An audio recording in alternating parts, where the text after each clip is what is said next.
excited about today's video. My review might be a little longer than most of them are, but that's a good thing because the reason is that I'm very excited about this product. What we're going to be looking at today is the Ninja Foodi dual heat air fry oven. I've had the opportunity to test more air fryer, toaster oven, toaster, dehydrator combo units than I could possibly think of. Up until now, I've been using a KitchenAid convection countertop toaster oven, and that's been my favorite, and I've been using a DeLonghi air fryer.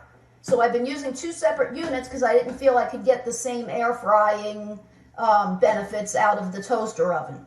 So first thing I'm going to do is just show you this unit. So it does have 3 rows.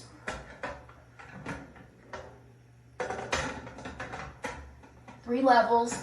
Now, as you can see, I made some toast. I put this toast on level 4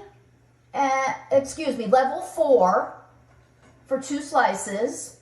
It's a little darker than I would like, but you can see that it's very, very evenly toasted. So I'm really happy with the quality of the toast. Now, this took 3 minutes, 11 seconds, and that is less time than my KitchenAid takes to do the same, by about close to a minute. And that was from a cold start. Now, it also comes with this basket. The basket works on the top shelf and on the second. And this is what you'll use if you're doing air frying items, or if you have vegetables or anything that you would just put into a basket. It's a really nice, high quality, heavy duty basket. But what I am most excited about is this piece. I have never reviewed a product that came with this piece, and this really changes things in the kitchen. This is a sear pan. It fits on the lower shelf, the second to lowest shelf or the upper shelf. This heats up and you can sear your meats on it. You can put a pizza on it and it will actually make the bottom of your pizza crispy like it would be if you got it in a pizzeria. And while the size of this looks so small, and it really is very low profile, the pizza, standard pizza, fits in there with lots of room. So just about any frozen pizza is going to work in there for you, and it's going to fit fine. Now, that is on the lowest shelf. Excuse me, that was on the second to lowest shelf. If I put it on the lowest shelf, you can see that there is a fair amount of room here. You could probably fit, no probably about it, you could fit a whole chicken in here. You're not going to be able to do a turkey. That's one thing that's different about this from my KitchenAid, is that the KitchenAid is a little bit higher, so I can do a full turkey in it.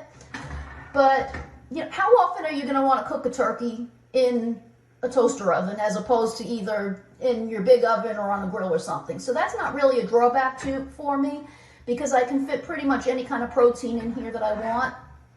And what I love about this is that I use a sous vide for a lot of my proteins, because it cooks the meats to absolute perfection every single time. But when you cook with a sous vide, you end up with an unseared surface once your meat's fully cooked. With this, all I have to do is to preheat this to 500, put my meat on there after it comes off the sous vide, and it's going to sear it. So I can just do, 30 seconds on each side, sear it, and it's going to be perfect. There is a crumb tray under here, a crumb tray to catch everything. So it's very easy to clean. You're not going to end up with much down down there. So now let's get into how this works. Sorry about that. I'm making a lot of noise here. Here's how it works. Let me pull this in a little closer so you can see the functions. And this button is going to turn a light on and off for you. This is your power button, which I had on. I didn't realize I turned it on, but the power button's on. So the first thing you're going to do is decide what it is you're cooking. If you want to use dual heat, which means that you're going to be using the air heat that circulates as well as the searing pan that'll heat from the bottom. Then you're going to click this. Once you're there, you use the dial to decide what you're making, whether you want to sear something, do a rapid bake, make pizzas, or do something on a griddle like pancakes or waffles. Okay, let's say that you don't want to have a crispy bottom. You're going to go to the air oven. What this is going to do is it's going to do the air circulating heat, but it's not going to heat up the bottom surface. So again, you pick what you want, whether you want to air fry, well, select that, pick whether you want to air fry, air roast, bake, broil, toast, bagel, reheat, or dehydrate. So, for example, let's decide you wanted to do toast. You'd set this on the toast setting, turning here. Then this is the time and the number of slices. Depending on what you pick, it might ask you how many minutes, or if you're doing toast or bagels, it's going to ask you how many slices. So we're doing toast, so we're going to select this, and again, turn this to decide how many slices you want to cook at once, and you can go up to 9 slices at once. I just did 2 before. Then you're going to click on this button on this side and choose your shade. And it goes all the way from 1 up to 7. So once you've gotten all of that done, all you're going to do is push this button, and that's going to turn your oven on.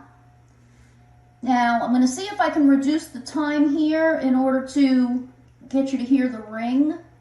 Okay, so I've reduced it down to just a few seconds so you can hear the sound when it goes off.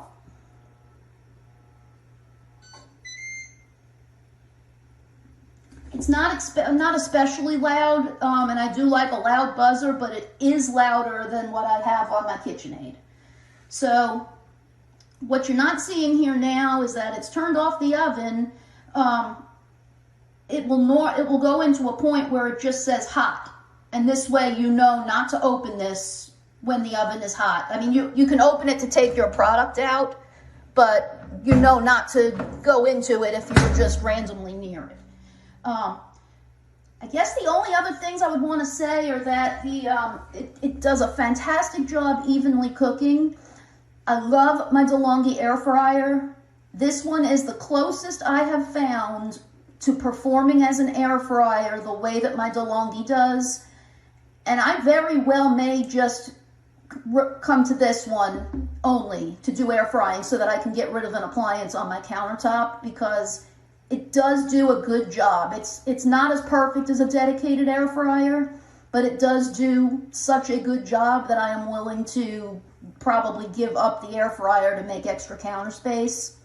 I have not tried the dehydrate function yet, so I can't comment on how well that works. But overall, this is definitely a 5-star product. It will replace your toaster, it'll replace your toaster oven, it'll replace your air fryer, and it really is very low profile. It'll fit under most countertops without a problem at all. And it's just, I have no complaints really about it at all at this point, other than it can't fit a full turkey, but I'm not considering that a complaint because it allows it to be a lower profile appliance, which is more versatile for people that have low counters.